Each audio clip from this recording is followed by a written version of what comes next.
Good morning, good afternoon, good evening. Welcome to another monthly episode of AUA Ask Us Anything. Welcome, Josh. Hey, Denny, Good what's going seeing on? you. Hey. Yeah. So I see you every Saturday. I'm very happy with that. Pretty much, yeah, that's about right. Yeah, with your online exercise group Yeah. doing Yi Jing, stretching exercises. Well, not so much stretching anymore, but yeah, and then working with Qi and Yeah, yeah, it has and breathing evolved. It has exercise. evolved. Yes, Yeah. We'll talk about that at the end of the show, and maybe next yes. week we do one on Qi and Dao Yin and that stuff, that kind of Okay. thing. Yeah. So you pick a topic, or you pick a list of topics, and then we kind of zero into this thing called the MEC uh, mindfulness. Can you give us a little bit of background? Why did you pick that topic, and what is sort of the common understanding of what that means? That's a great question. I think it's a fairly popular book. I haven't actually read it, but it made a lot in the media. It's McMindfulness. I forget the subtitle and the author. Apologies. That can be looked up, and we'll include that in the show notes. And then we also call this what were you saying? McMindfulness and the Mindfulness Industrial Complex, right? So it's basically I like to look at it as just kind of the popularity of mindfulness. So we there's good and bad things about that, and that the book goes into a lot of criticism on mindfulness and how it's being used, probably improperly. Boy, I don't even know where to start on this. But the term actually itself comes from kind of comparing it to McDonald's, right? It's kind of prepackaged. Mindfulness has been prepackaged and just kind of, it's the same whether you get a burger at McDonald's, no matter what country in the world you're in. It's pretty much the same standard processes. So it's kind of like stripped down, watered down, possibly version, not really, sometimes out of context. And I'm just going to start rambling here until have Denny get me on track, because there's really so much to tackle with this. I think in general, I think United States is very good in identifying and solving first world problem. All right, we say first world problem. We think that these are important problems, but actually, there's a lot of people out there whose life is centered around much more essential things, right? So I think America has this history of taking things from a different culture and very quickly adopting it to our needs, quote unquote, our needs, which is what I call first world needs. So I don't think Josh and I are here to wanted to criticize, what someone might call make mindfulness. My thought always is that. As a Buddhist practitioner, I don't want to think about what's right or wrong. I just want to think about what's right for me and what's not right for me, right? So I think when we talk about mindfulness, with the context that it's like the fast food, but fast food has its place. Fast food has its place. Fast food, is addressing a need. Something. Someone told me that the fast food in the United States is really finger food. It's like how we serve breakfast in McDonald's and all these other fast food places, that it has to be eaten in one hand, and that would be American breakfast. So we have a way of really identifying needs and addressing them, even if we have to take something from foreign. So mindfulness is definitely one of those. And I remember we had a discussions early on when Master Jiru wanted to started the academy in Maba, and I remember he and I were traveling, and I said, Master, you need to call it academy and not an institute, because academy has this idea that it's a place for training and all that. And then I stopped there. I didn't want to go beyond, in terms of finding a name. So eventually he found the name of Right Mindfulness Training Academy. And I remember we had a discussion, and I kind of raised the question. It wasn't like an objection or anything. I just thought that the word mindfulness is overused. that's one of the problem with branding, is that you have to find something that is that people can relate to, but not so much that they have a preconception of what it is, you know. So And that's why, you know, like when we talk about our Saturday class, and Josh mentioned how it's every day evolves, you know, every day evolves. And so right now we focus more on fitness, because that's a term that people can really understand now. What does fitness mean, right? Especially now that we've been at home, you know, for a good 9 months now. Fitness becomes very, very important. And so the question is, you know, can you elevate that to just not physical fitness and mental fitness? So this is sort of a roundabout way of saying whatever mindfulness means, I believe it has its place. I'm not well, here to that's the thing. criticize. So it does have, there's positive or pros and cons to it. The about mindfulness being popularized, the good points is that, there's a lot more unwholesome and unskillful things people could be interested in.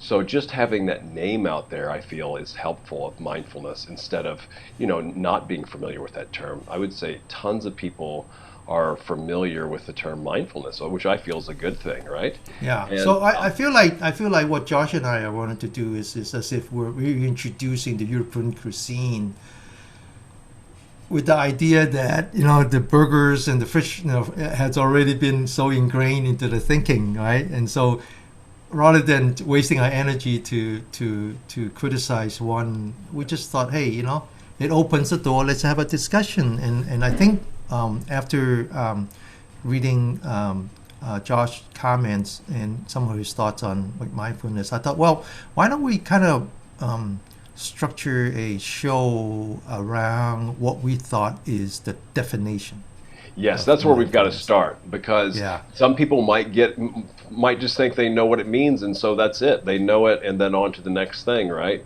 Instead of yeah, actually delving into it and knowing what the actual meaning and origin yeah, comes from, and then yeah, also why it's worth really practicing and not just the yeah, surface level of it, just yeah. only the surface It, level. it's ironic that the word mindfulness, and we'll talk about that in a minute, that comes from the Pali word sati, S-A-T-I, and then it translates into a Chinese word called nen. Nen is a combination of two words, which means now and the mind.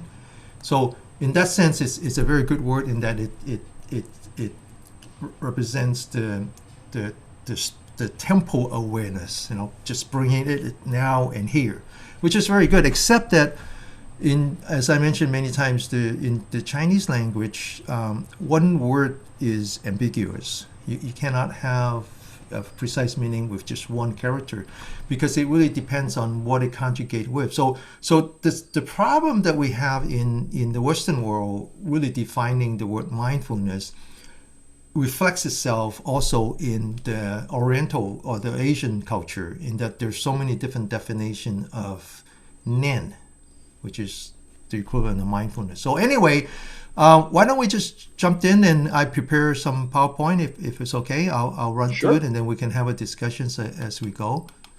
Um, let me share Denny, that before you screen. get started, I'll just toss in a few things from of definitions, but I'm already familiar with Denny's definition, and I'm pretty much mostly on board with that. I just give you some other definitions from teachers Sure, here. sure. Why Um, don't Let me Go see. ahead. Can Sure. can you share screen, or do I have to give you permission? Oh, no, no, I'm just reading from some notes I have previously. Sorry, I forgot to. So anyway, Bhikkhu Analayo calls mindfulness keep calmly knowing change. So KCKC, keep calmly knowing change. Gil Fronsdale, who's in Bay Area, I think in Redwood City, close to, I guess, where Denny's at, a cultivation of clear, stable, non-judgmental awareness. And then this is from Sharon Salzberg and Joseph Goldstein about mindfulness, a little bit longer. Being aware of what's going on as it actually arises, not being lost in our conclusions or judgments about it, our fantasies of what it means, our hopes, our fears, our aversions. Rather, mindfulness helps us see nakedly and directly, this is what's happening right now.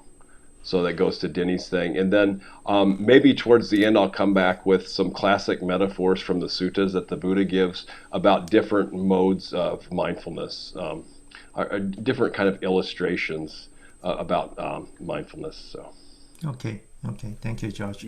I think thank you for that. And I think that and this kind of brings to the point that I think I like to go back to the original definition Yes. of And mindfulness, real, because I real think quick, Denny, what people, and yeah. then I'll hand it over. Sorry, I didn't Go bad ahead, interrupt go you. ahead, Josh, go ahead. There's some other just like one word translations. Of course, for sati, the one I find could be helpful too is bodyfulness. It's kind of a made up word, but it's not Yeah, just the mind; it's the bodyfulness. Another one yeah, is the awareness, yeah. noticing.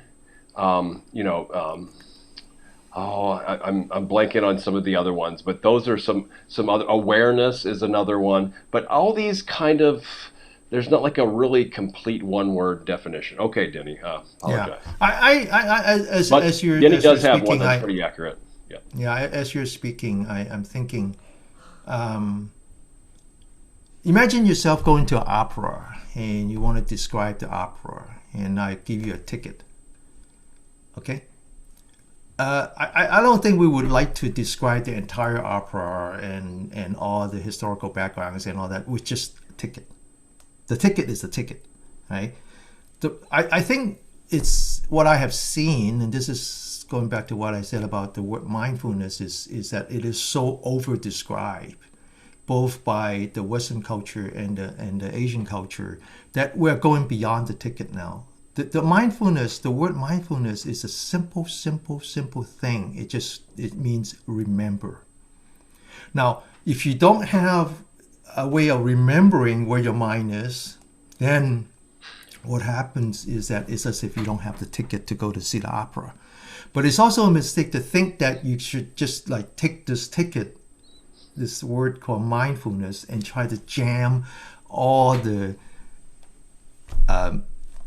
ways of describing, practice into the word. So those things that you mentioned, I'm not saying that they're right or wrong. I'm just saying that they actually go beyond the word mindfulness. They're now more into, and I like to be able to do a show in the future about what's samatha and vipassana.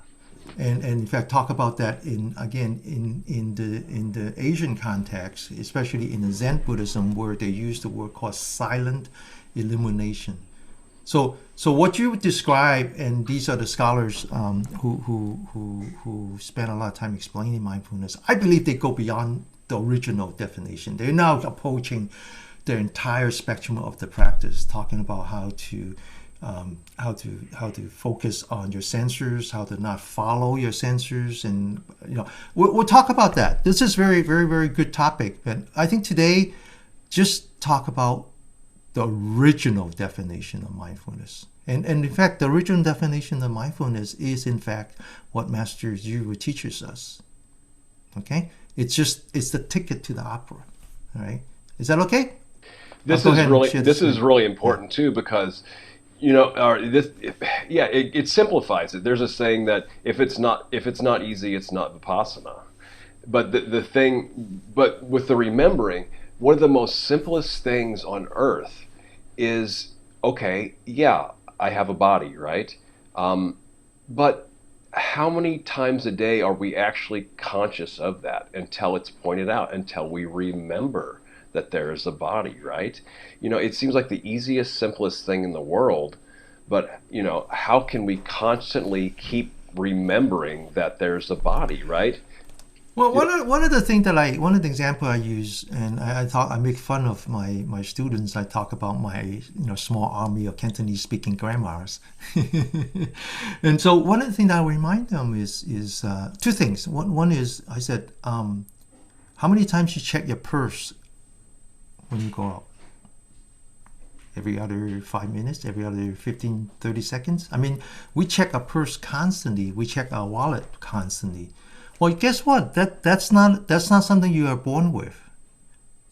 You give something to a child and they don't check it. They don't check it. Okay? Unless it's a but we check it. Unless it's a smartphone. Now Yeah, yes, yeah, that's we check it constantly being constantly checked. Yes. because that's an acquired skill, is to remember, where your wallet is, where your purse is, where your iPhone. That's an acquired skill. Ironically, we don't have that skill, just like you said, Josh, in terms of checking to see where our mind is. It's like we're driving with the 1 feet on the brake and 1 feet on the gas pedal, and we're pushing them together, or not knowing which one is which. We don't constantly say, okay, left foot should not be on the pedal when the right foot is pressing down on the accelerator. That's all we're talking about. Is just to remember. The other one the other example I use is again, mostly my students are grandmothers. I say, well, when you take your grandkids to school, that's part of what they do, because it's a multi-generational family, and so the grandparents take the grandkids to school. I said, how do you cross the street? Do you hold their hands or do you not hold their hands? Of course you hold their hands. Why do you hold their hands? Well, because if you don't hold their hands, they run away, and then now they get kidnapped or they get run over by a car. It's very dangerous. Of course you hold their hand. There's not even a question. Well, how many times do you hold your mind? Right? That's what it is. Okay, so anyway, I want to start something. I want to, like in our practice, I always say, start from zero, right? Let's just start from zero. So I like to start from zero.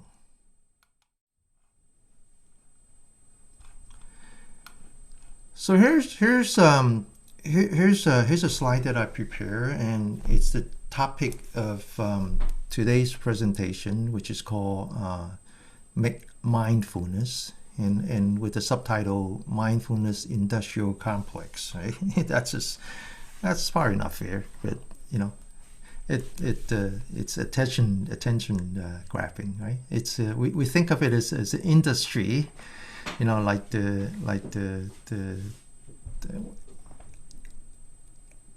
this industry, this mindfulness industry, is very, very good in identifying the first world problems. So what are the first world problems? So the first world problems are, especially now that we're shelter in place now for 9 months or more, it's all the things that you don't want, and all the things that we have to live with every day. It's all the mental defects, right? Or the what we call the mental unskillfulness. It's the fear, the phobia, the anxiety, the stress, the emotional trauma, post-traumatic stress syndrome, grief, sadness, shame, frustration, anger, resentment, cravings, addictions, and chronic pain. You just go to any YouTube that talks about, all like I found that list when I was looking to see if there are people who are practicing this padding of the meridian points, and it turns out that there's a growing industry of Western practitioners on that, and this is the list that I got from them, that you could solve that. So I'm not making this up. This is real. This is what we call McMindfulness, is that they're taking this mindfulness technique and they say, well, let's just address some first world problems. And the first world problems has to do with this long list and more. So the question is, what does mindfulness really means? What is the in the beginning, what does mindfulness mean? Well, mindfulness, the word comes from the Pali word called sati.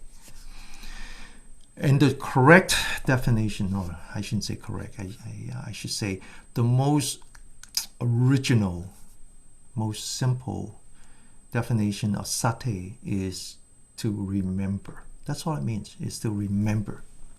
So let's look at the word. The word itself actually has been around for over 500 years. It actually starts with French literature, and then eventually it bleeds into the English literature. But it wasn't used in the Buddhist context yet. And today it's used almost exclusively in the Buddhist context.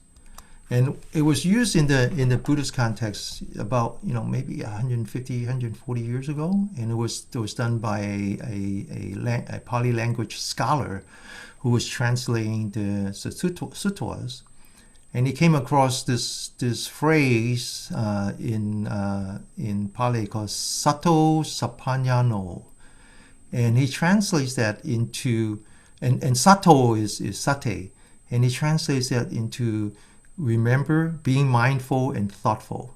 And when he say mindful, he says it means memory.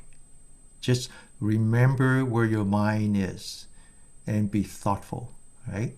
So what does the word sate? Why did Buddha choose the word sate to mean remembering? Well, the word sate actually is the name of a princess. It's the name of a Hindu goddess, and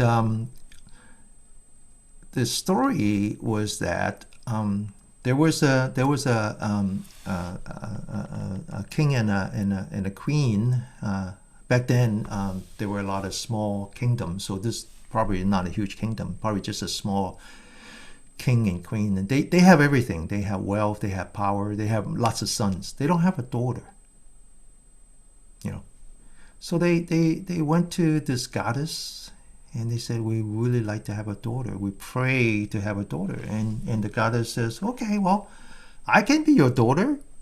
So she reincarnated into their family. But before that, she said, but you have to promise me that if I ever become your daughter, you cannot disrespect me. You cannot disrespect me. Because if you do, I will leave you. I will return to the heaven, and I would disown you, meaning that you would lose all your wealth and power. So this is the price you have to pay. So they're sure. So we'll never disrespect you. Why would we ever do that? And so she became her daughter. She was a beautiful girl, except that she has this thing. And there's a parallel story of that in the Chinese. Okay, is that there was an incarnation of Guan Yin. That was the princess that she was beautiful, but she didn't like the life of abundance, and instead she likes to practice. And so Sati was like that, and she eventually married a male god, a very famous male god called Shiva, which is one of the three gods. And in the Hindu religion, they don't have a god. They actually have a division of labor, and so they actually have three gods. And so they have a god who were like the creator, kind of equivalent to the Christians' creative God. And there's another one who's an administrator of God of universe, and then Shiva is supposed to be the destroyer. Now I never understood why you would need a god to destroy the world, except that when I think about it, and I remember one time Master told me, he says one of the strongest destroying power in the universe is called conditions. In other words, just when you think that something is good and you wanted to keep it forever, no. Something else would come along, and then the conditions that held it together would fall apart, and then it would disappear and get destroyed. And then the same thing, just when you think that things are going really bad, the right condition will come along, and then something was better. That's what we call impermanence. And so I believe the Shiva has something to do with that. And he's not like he's evil and he's go out there and destroy the universe. It's just that he represents that interconnectedness, right? That right conditions come along, right conditions go away. But anyway, in the Indian tradition, they have these different castes, and Shiva was from a very low caste. So of course the emperors didn't like that. The kings and queens didn't like that. And so one time the king was having a birthday party, and he purposely did not invite Sati and his husband. So Sati showed up anyway, and he confronted his father and says, "Why did you disrespect me? Why did you disrespect my husband?" And so he just turned into flame, because that was the promise. So Buddha used that word sati to mean remember. So she has such good memory.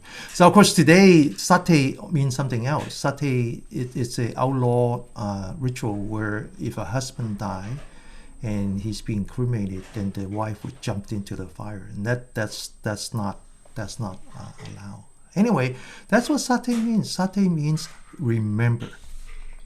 I love, if I could jump in there with a comment about that. I love how yes, please, the John. Buddha, he took popular terms of the time, his day, and he redefined them, which I thought was revolutionary too. And this, he just kind of takes all the drama out of that story with still having, the context and having it related to that, it takes it even to a nobler purpose of that without kind of the destroying nature of Shiva.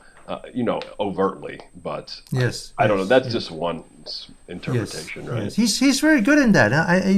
We would argue that even I'll talk about the 12 links of dependent origination, and you would argue that that was something that he repurposed too. Yes, and the thing was that if I'm getting this right, he was said to rediscover sati. He didn't invent it. He remembered, but I don't know if that's accurate, because how could the human race possibly forget about remembering?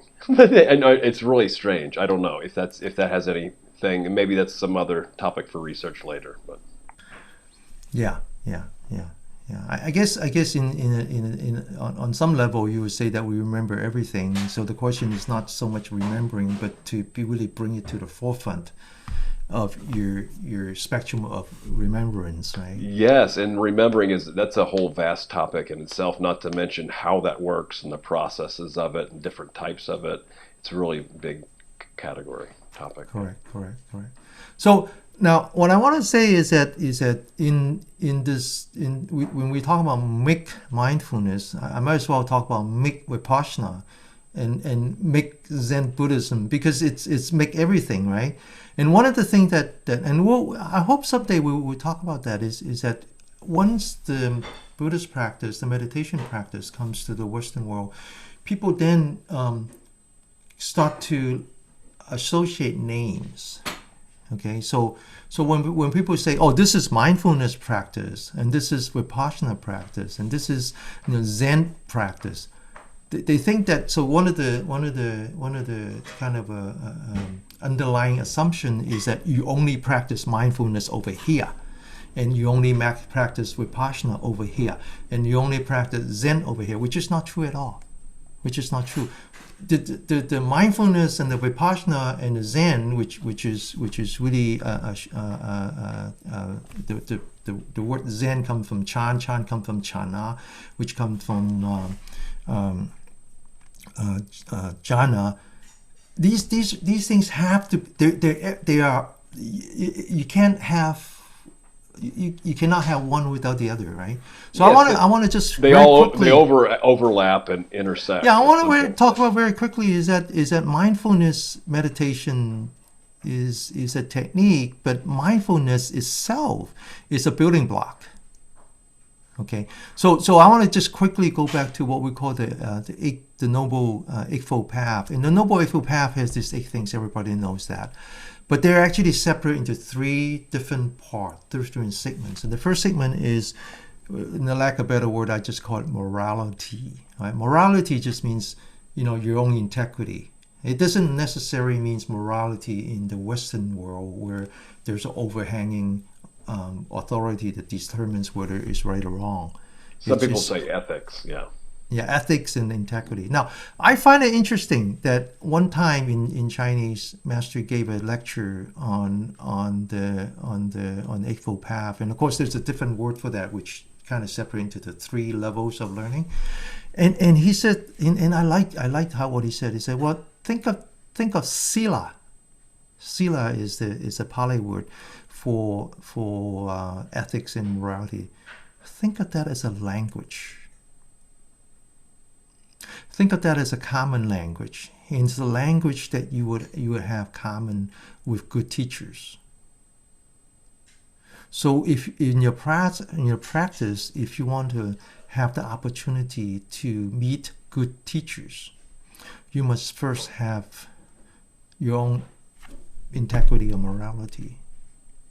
Because a good teacher would not be interested in working with you. It's a language. It's a language.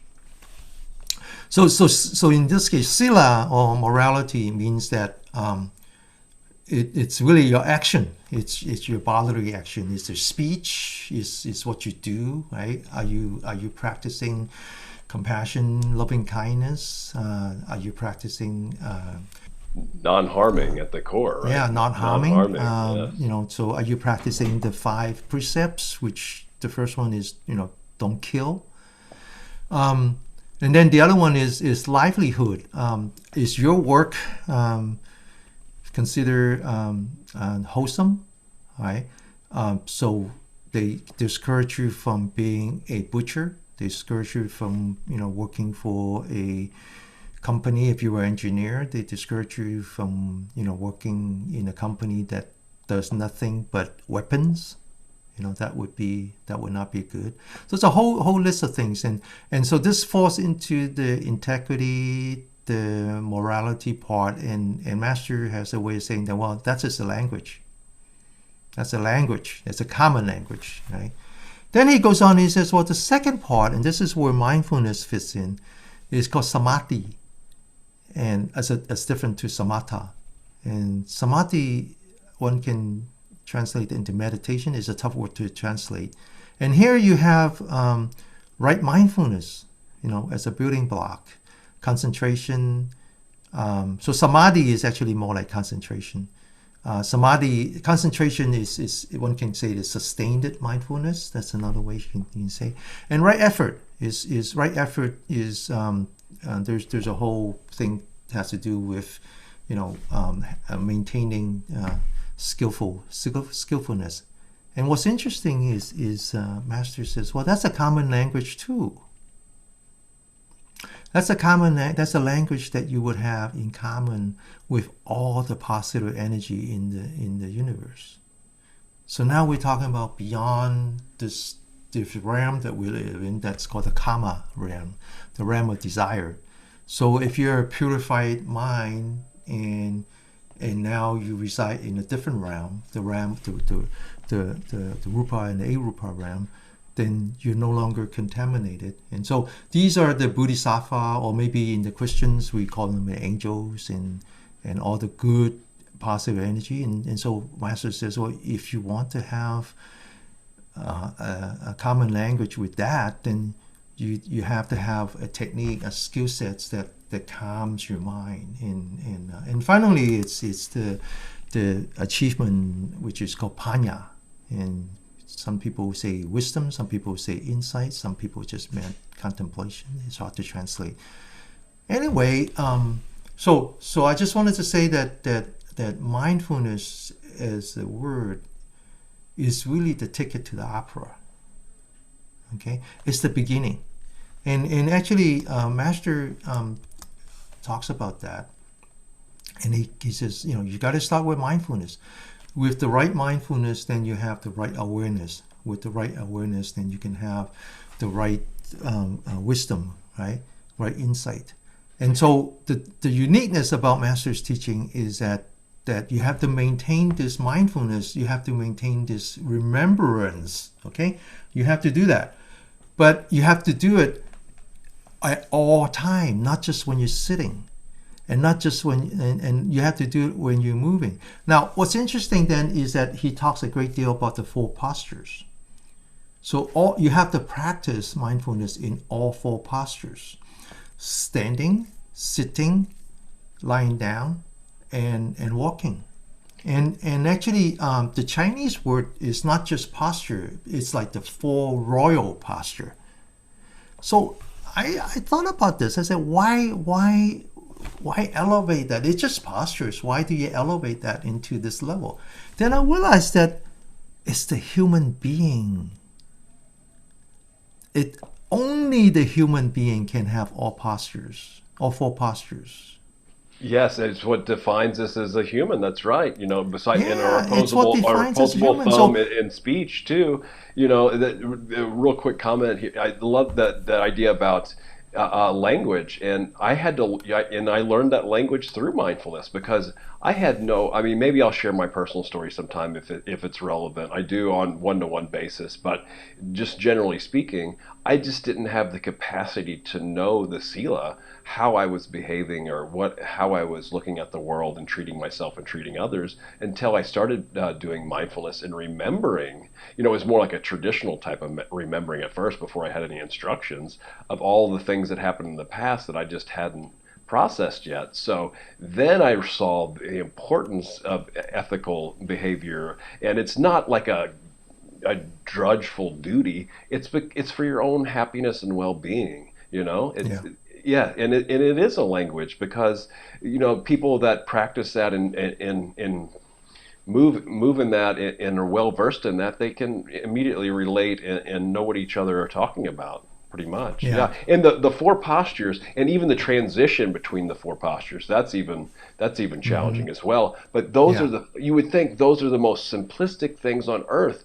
Yet again, how many times are we full at least a bare awareness in our conscious in the forefront of our mind of what posture we're in? Until I started talking about it, I wasn't really aware that I was sitting here, or Hmm. sitting as opposed to standing, walking, or Hmm. lying down. It's Hmm. a Hmm. remembering of the posture you're in. Hmm. Hmm. So Hmm. why Thank you is for that that. so Yeah. difficult? That's what I Yeah. was fascinated by. Why is something so simple one of the most challenging things there is? Yes. Yes. Thank you. Thank you for that, Josh. That brings up an important point in that very often we think about Buddhist teaching as this linear model. So when you say it's Eightfold Path, well, tell me for the first one, let me do that, and then I graduate to the second, and then eventually I'll get to the end. And so, but it's not exactly. It's not. It's all intermingled. So just mindfulness. Even though we put that in the second tier and we say, well, that's the building block for samadhi.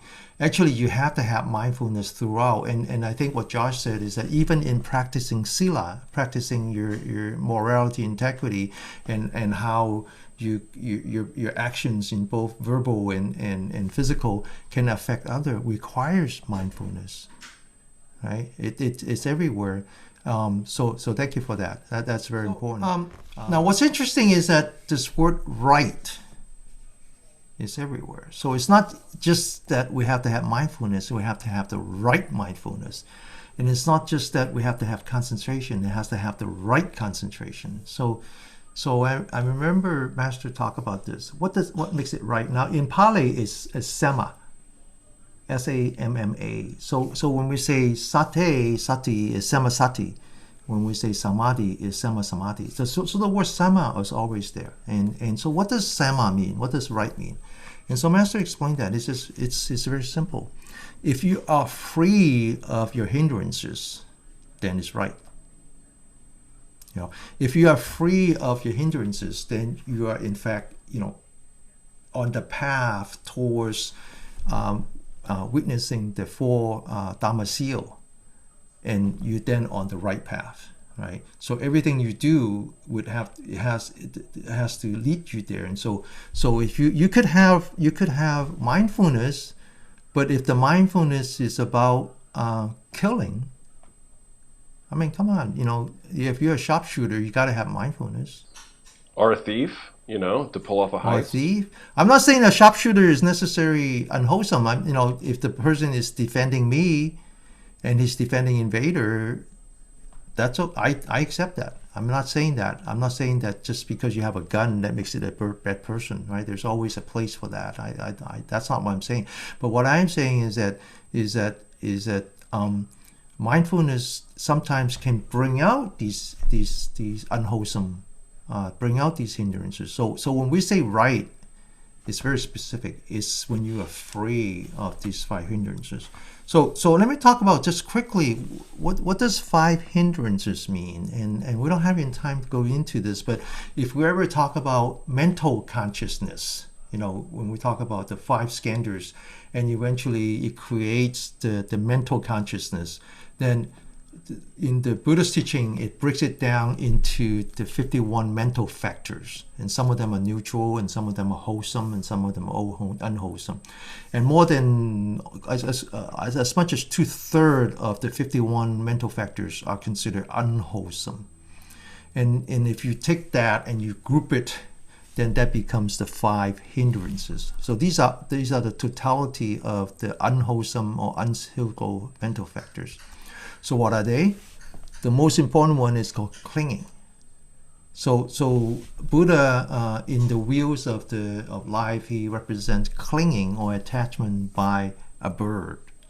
And once upon a time, there was this bird that people keep as a pet. But when the owner dies, the bird would die. The bird would just give up all reasons to survive, and because they cling to the loving care of the owner so much that they see no reasons to live. And so Buddha uses that as a symbol for clinging. Clinging means that we have these sensations in the body, right? Our body is made up of the 6 sense door, 6 sense roots: eye, nose, mouth, ear, touch the body, plus our mind, our brain.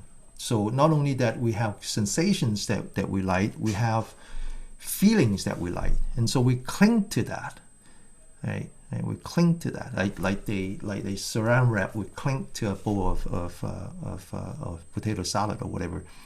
So then, when you don't get what you like, when things move, change because of impermanence, then you have a reaction, and typically we react negatively. And so that would be the second hindrance, is called anger. And so Buddha represents that by a snake, right? Because if you step on a snake, the snake is not going to say, "Oh, he didn't mean that." No.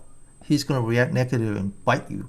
So he represents that by the snake. So typically we go on with the list, and the rest of it is there are, after the anger, you either go into depression, or what we call sleepiness, right? Lack of energy, or you go to the other extreme, which is anxiety. So one is, so if you I teach mechanical engineering, so I used to teach, I used to explain the difference between action and activities. So anxiety is when you have lots of activities but no action, because it's a scalar property, not a vectorial property. You just go crazy here. So then finally is doubt, is lack of faith, right? So these are the 5 hindrances. So then. Denny, can I just give a few comments on these? These yes, are real please, John. important. Yes. Anger, more specifically, I'm partial to ill will, because in general, obviously we can see the destructive properties of anger, but sometimes anger can be, it could come from a place of care. You're angry about how someone is harming someone else, right?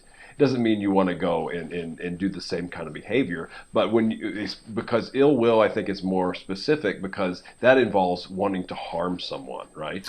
I think that's a very, very good point. I actually, when I was picking up this slide, I was going back and forth, and I prefer ill will as well, as opposed to anger. You're right. I mean, sometimes we have to have anger when you want to stand up for righteousness.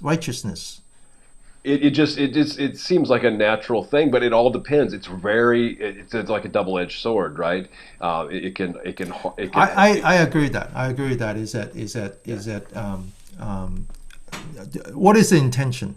Exactly, and even if we start bringing up anger, then sometimes it can even lead to more anger. But then if we suppress it and shove it back, well, then we can just reach a boiling point and explode. So it's a really tricky thing. The depression and anxiety, the classic terms for this are like some big $2 words like sloth and torpor. Yeah, it's just kind of this like. Yeah, and that's especially when in meditation practice, when the energy is really down, and there's ways to deal with these too. And then the anxiety, I think they use restlessness and restlessness and worry, and doubt's the really tricky one though too, because it comes pretending as wisdom. It comes masquerading as something wise, but it's not. It's a false thing. So Yeah.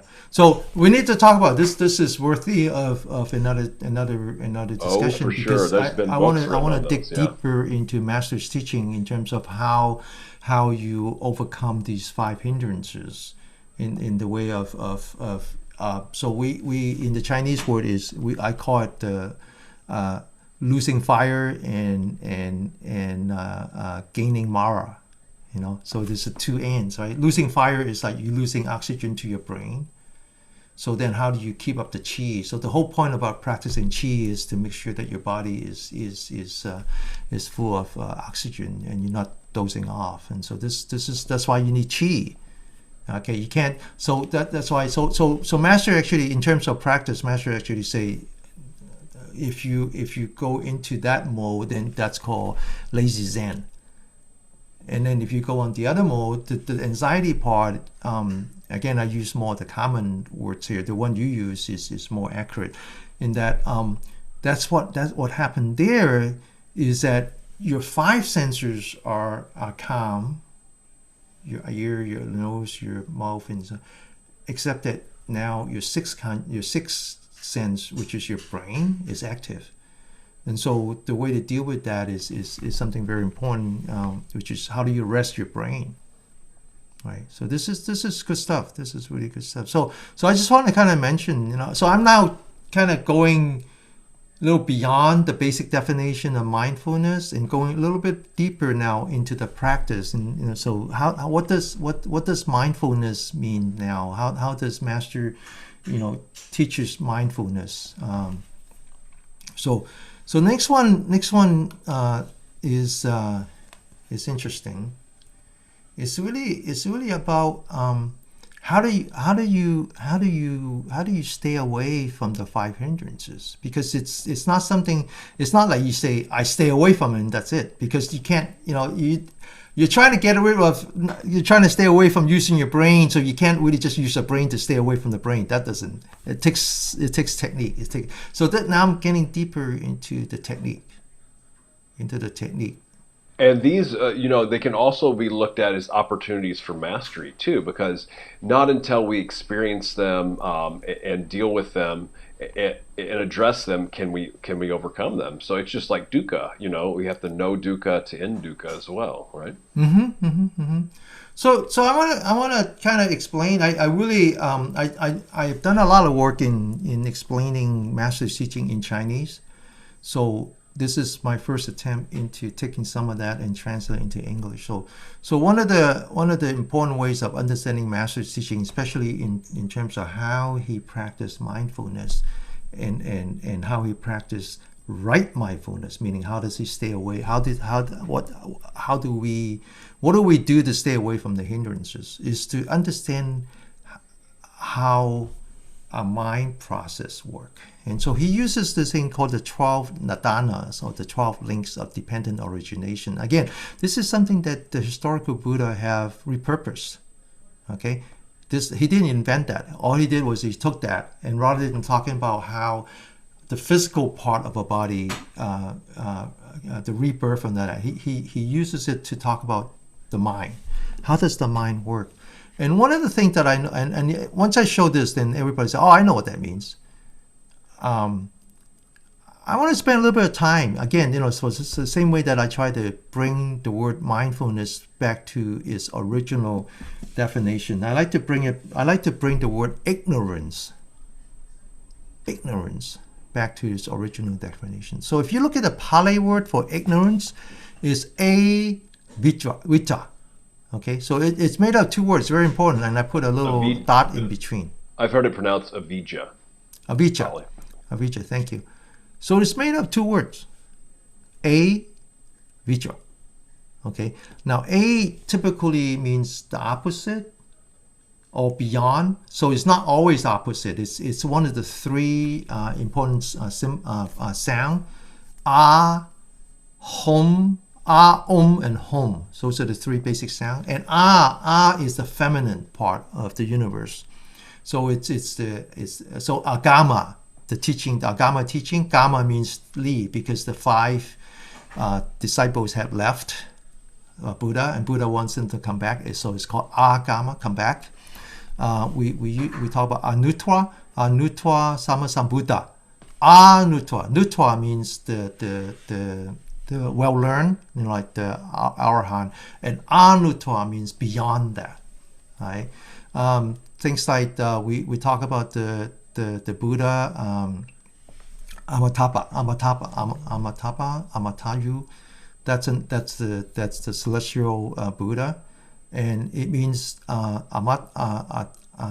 amatam. It means it's beyond space and beyond time. Okay, so A means it's opposite or beyond, right? So you say vitra, avitra, is that right? Avijja. Avitra.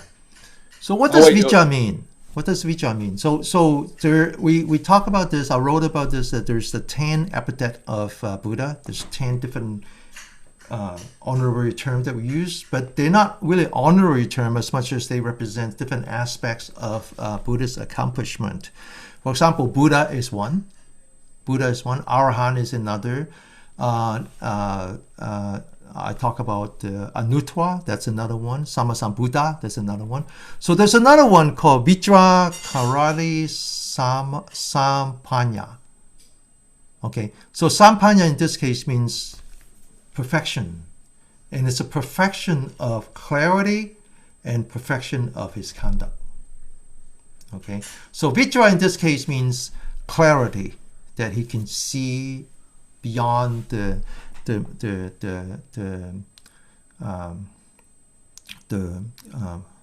what do we call that? Our world, right? So in this case, avitra means opposite.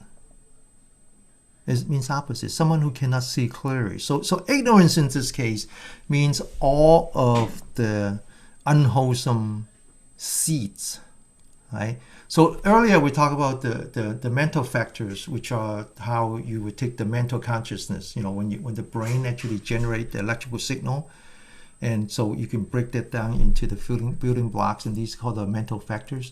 Now, so they would cause, if the right conditions arises, they would cause physical action. But actually, because they're electrical signal. There's a copy of that. Those actually get stored. Those thoughts get stored, and that's what we call karma. Okay, so then the karma is like seeds. So you have to think of this as so the word dependent origination. There's never been a good definition of that, but what it really means is that actions. You can. I use the example of as growing tomato. So if you take a tomato seeds, if you didn't have a tomato seeds, you wouldn't have tomato. If you didn't have a cause, you wouldn't have a result. But it takes condition. Okay, so the independent origination talks about the conditions that has to arise in order for something to become something. But it also talks about something else. This is something that does not talk about very, very much, which is that, imagine going back to the tomato again. You start with a single tomato seeds. If you put in the right conditions, it grows into a vine, and then now eventually you have a tomato, and you consume the tomato, and then you leave behind seeds. So when we say ignorance, those are seeds that are in your consciousness. They're the karmic seeds. And so this 12 links of dependent origination really talks about how all of our actions are not dictated by outside. So when a person bombs a city, he might have leave behind a set of documents that talks about how dissatisfied he is with the world. In fact, that is conditions.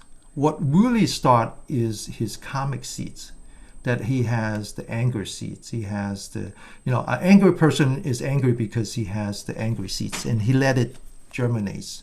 Okay, so that all comes from the ignorance of vitra. Now, that's just a seed, and then the seed has to become a consciousness by this thing called the sankhara, or the cosmic formations. So now the third part. So you start with the seed. The seed goes into your mental machinery, and it creates a consciousness. To create something, a desire to kill. That has to enter into your mind. This is called the Nama Rupa. So this is really where your mind is. Your mind has two parts. There has the metaphysical part, which is what we call the seven consciousness. That's a self. Next to that is your brain. So this is the part where it activates your brain, and then it starts to put your body in action. And then eventually it contacts the outside world. That creates, and then eventually it creates feeling, which is your brain working again. And then eventually it goes back to creating more karmic seeds. So Master's teaching is all about what's between contact and feeling. So he focused a lot on contact. Contact is when your five senses interacts with the world without and not yet activating your brain. Because once they activate your brain, you develop like and dislike. That's yourself. And then it just goes on to this endless loop. So in Master's teaching, it's all about contact. It's all about how you train yourself, be mindful of your breath, be mindful of your body, knows that wholesome or unwholesome thoughts come out. And as soon as you know it, you stop it. You don't follow. You don't follow. So this is Master's teaching. So what I try to say here, so far what I try to do is try to bring out the most basic definition of mindfulness. It's that it's a ticket to the opera. It doesn't mean anything else other than to remember. Now, from that, there are different techniques. And Master's technique is about making what's called the right, sama, which is to learn to stay away from the five hindrances. So Josh, you wanted to add something? Well, yeah, the link of dependent originate. I mean, this dependent origination. There's whole series of hours and hours of talks just addressing this, and just penetrating into one of these links is a whole. I mean, it can be part of your practice for a long time, and it's really cool how. Shifu focuses on contact. A lot of the teachers, I guess in the insight tradition, they think the access point, or they say the access point is feeling, and I can see that as well. Then again, these teach going one way, but then also tracing back or reverse engineering going the other way too. So that link right there, or that connection between feeling and contact, to explore that, to know that, and focus on that, especially between feeling and contact, it's a really important one. The other thing I wanted to say was looking up here.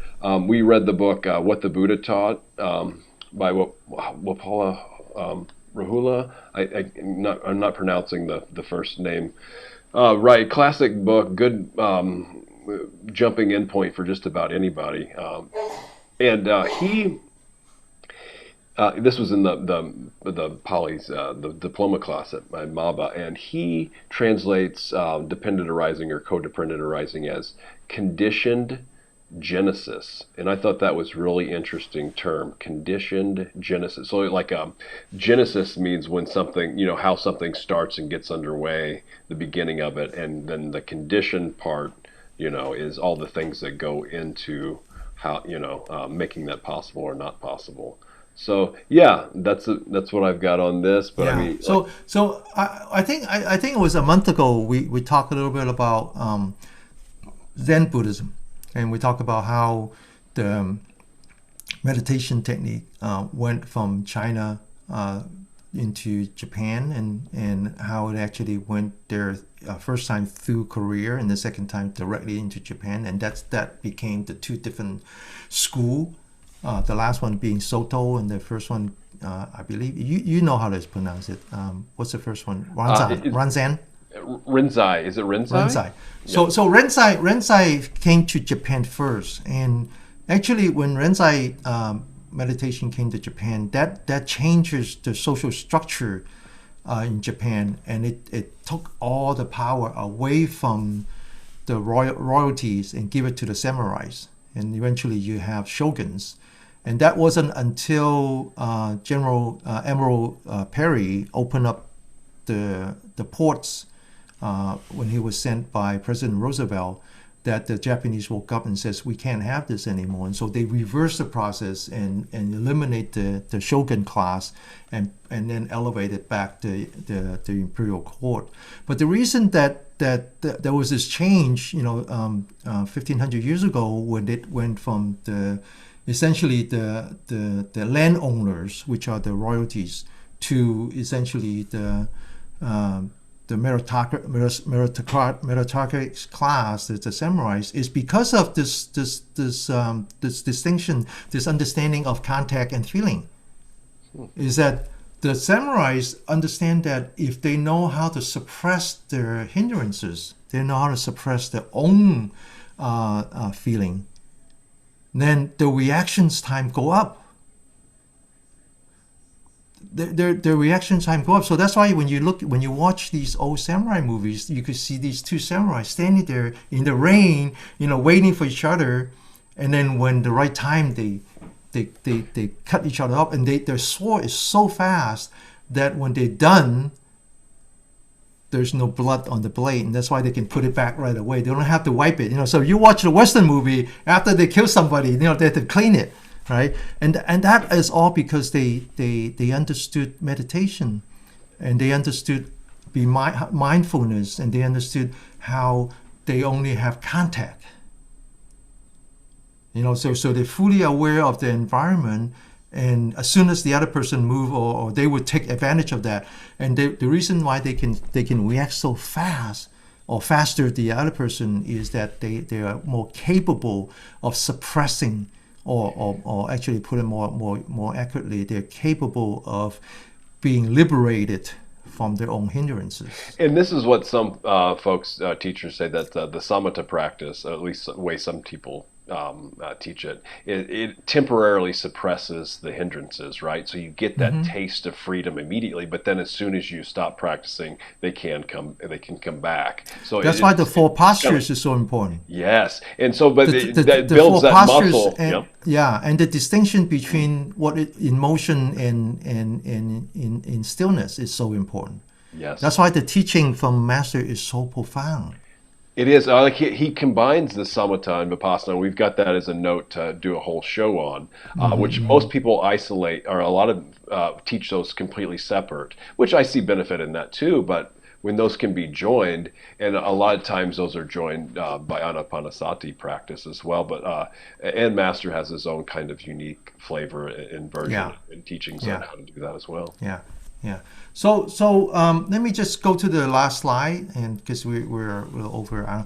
So now we're going beyond the definition of mindfulness, and now going towards the practice of mindfulness. So the most famous of that is there's a sutta called the Four Foundations of Mindfulness. In Pali, is sati patanya, or there's another way which is called sati upatanya.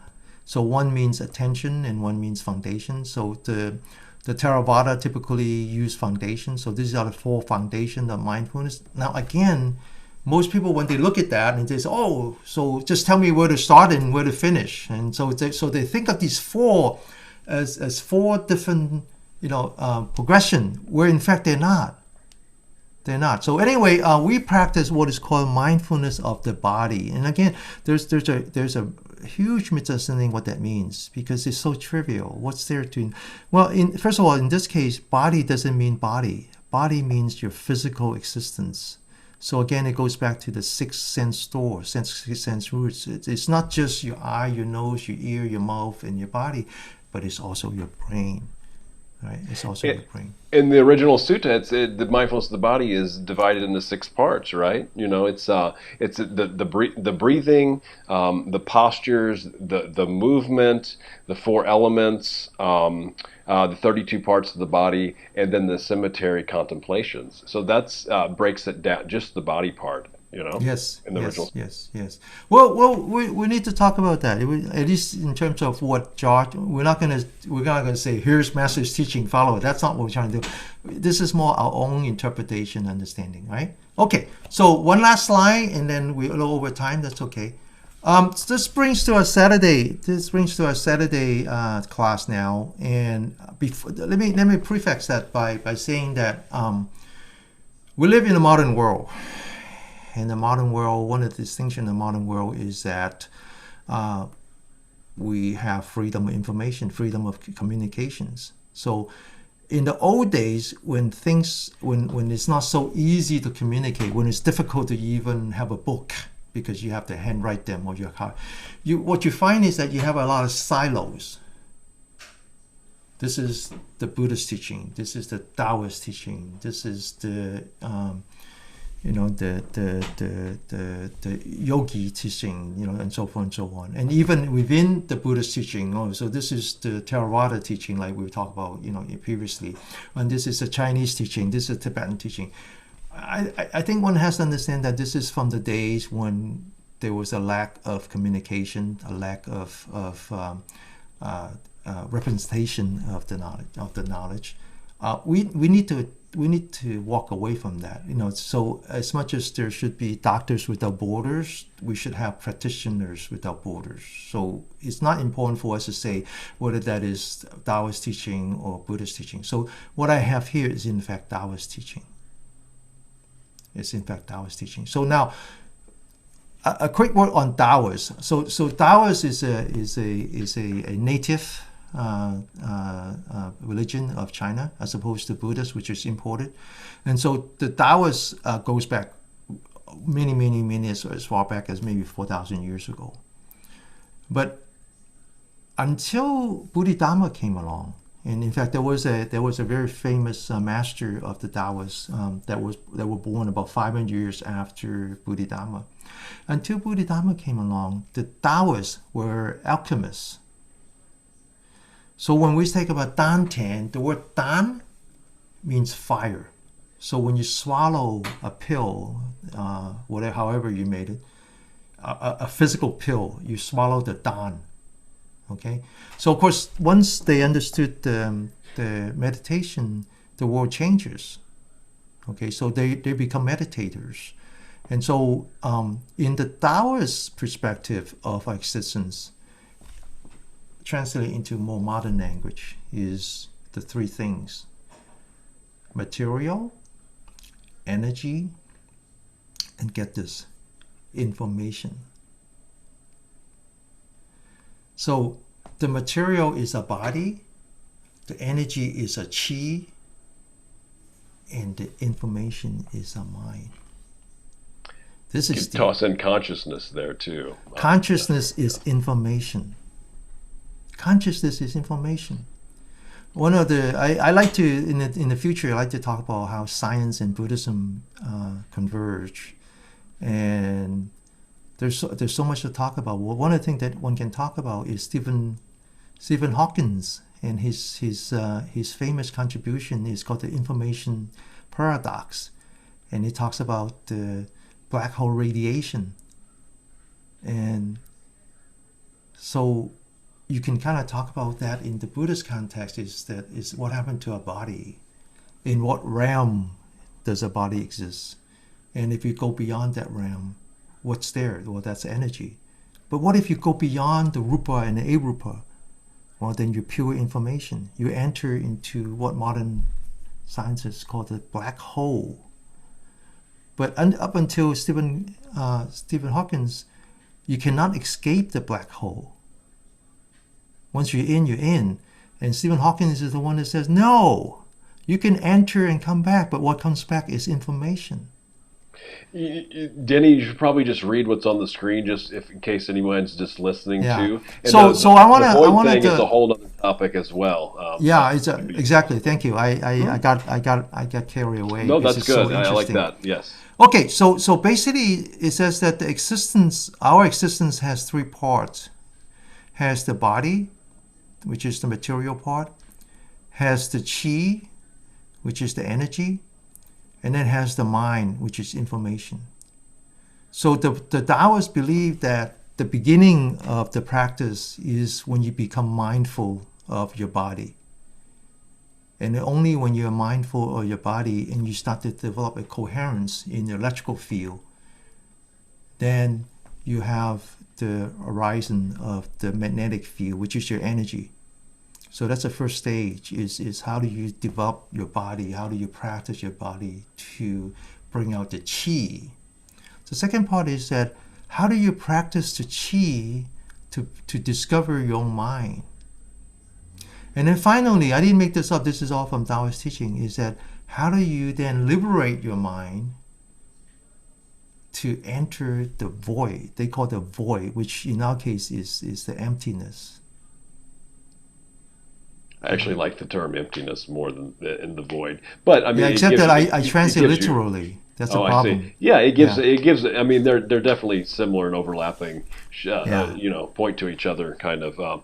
Yeah. Yeah. So that's a whole. That's a lot. We can talk about this. We know this is ongoing. This is what we do now on Saturday. Is the reason we do this on Saturday now? I do it more on the Cantonese than I do on the English, because in the English I assume everybody is the beginner, whereas in the Chinese, every day we have new student, and so I need to break it up into 3 parts and just let them follow the first part, which is to develop the chi, and then to say, okay, that's enough. You practice that now. Bring out the more advanced student, and now we take the chi and we settle our mind, right? Yeah, and because the emptiness teachings, they're not for everybody. You don't want to teach people about emptiness if they're not ready for it as well. Correct. So, Correct. Yep. Correct. Okay. So let me unshare this. And then let me give those. I said earlier that I was going to give the classic mindfulness metaphors from the suttas real quick. One is of just to wrap up loose ends, and then Denny can wrap the show here, right? It's a cow herder after a harvest. So cow herder is sitting there under the tree, under the shade of a tree, and the cows are kind of free to roam about. He's keeping an eye on them, but he's really relaxed now that they don't have to be, don't have to worry about them trampling crops and whatever. Another one is a surgeon's probe. So, the surgeon is getting in there and he's tapping around on things before he operates, just to kind of know where things are at, right?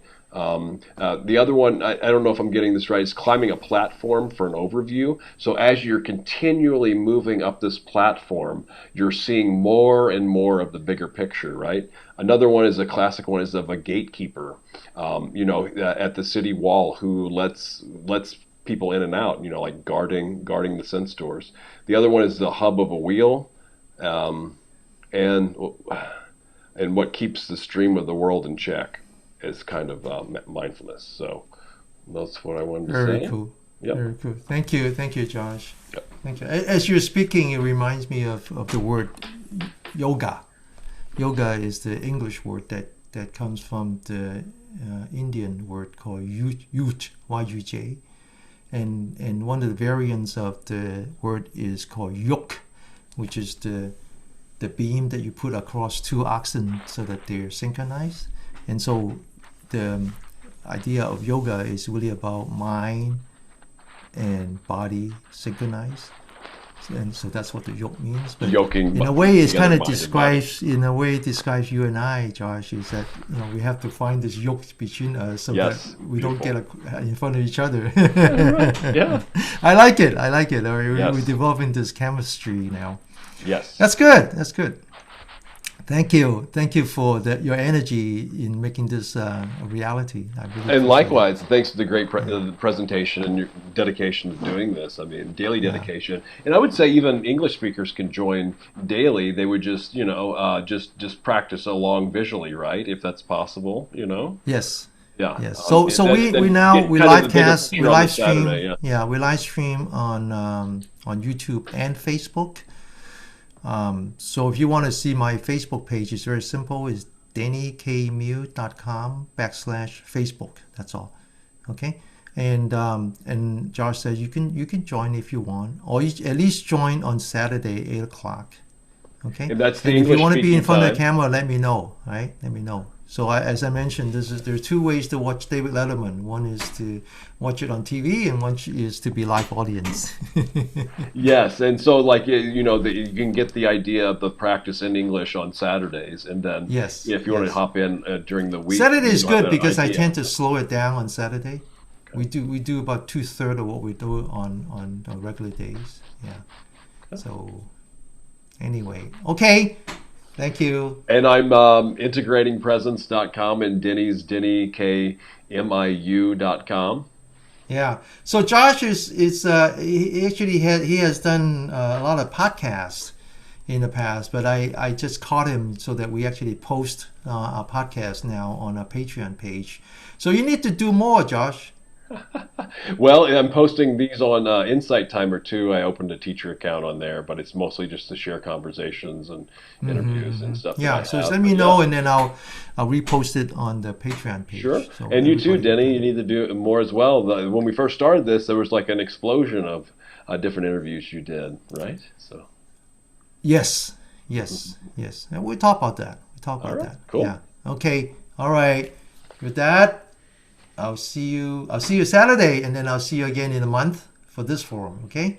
Thank All you. right. Thanks.